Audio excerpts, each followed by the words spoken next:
So for this video, we're going to be talking about resisted tests at and around the elbow. And we have a few muscles that we have to take into consideration, so let's go ahead and get started. I find that taking a pillow, folding it over, and placing it under our patient's forearm is a nice starting position. Things we have to take into consideration are we have some two-joint muscles, so that being the biceps. From there, we also have some other muscles that help with regards to elbow flexion, that being brachialis and brachioradialis, and there's some slight variances there that we'll talk about. Additionally, we have muscles that cross our elbow down to our wrist, that being our flexors and our extensors. Flexor carpi ulnaris is our strongest wrist flexor. Extensor carpi ulnaris is our strongest with regards to the extensor side of things, or ECU and FCU. So let's go ahead and get started with the biceps.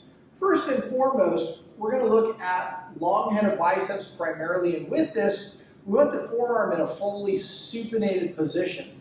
We bring the individual to about 90 degrees, a mid-range position, provide proximal stabilization, and then resist. Now the biceps is traditionally pretty strong, so you're probably not going to be able to break someone unless you have a significant size difference of you to them. The next that we're going to look at then is our brachialis. And with brachialis, we're going to place the individual into a pronated position, so palm down. Again, we come to about 90 degrees of elbow flexion, and we're going to resist. Hold, hold, hold, hold. And then finally, we have brachioradialis, which is our nice sizable muscle here on our forearm. And for this, we're now in a neutral position with regards to pronation and supination. Again, we're going to resist.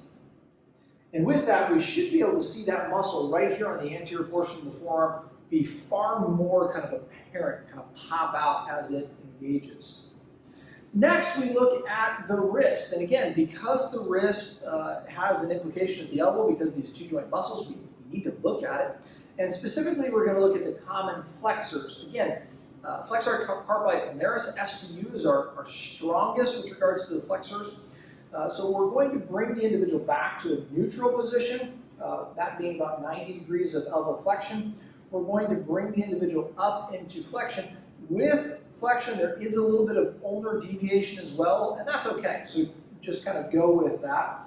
And then you do not want to be applying the resistance out here on the fingers, okay? So you can either go from the hand, the palm of the hand, kind of the hypothenar side, or some individuals will say make a fist, and then you can kind of wrap your hands around the fingers and then provide that overpressure. I prefer more the fist and then providing the overpressure or resistance into a neutral and extended position. If I come from the side, it kind of puts my hand and wrist into an awkward position.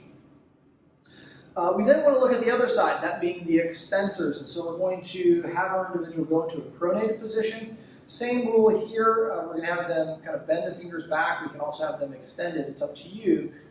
Bring the wrist then back into extension, and then you're going to provide the overpressure for resistance. Finally, the last two muscles that we need to take into consideration here are the triceps and the anconeus. We can't isolate the anconeus though. It does cross the elbow, but really our focus is going to be on the triceps. And there's a couple different ways that we can do this.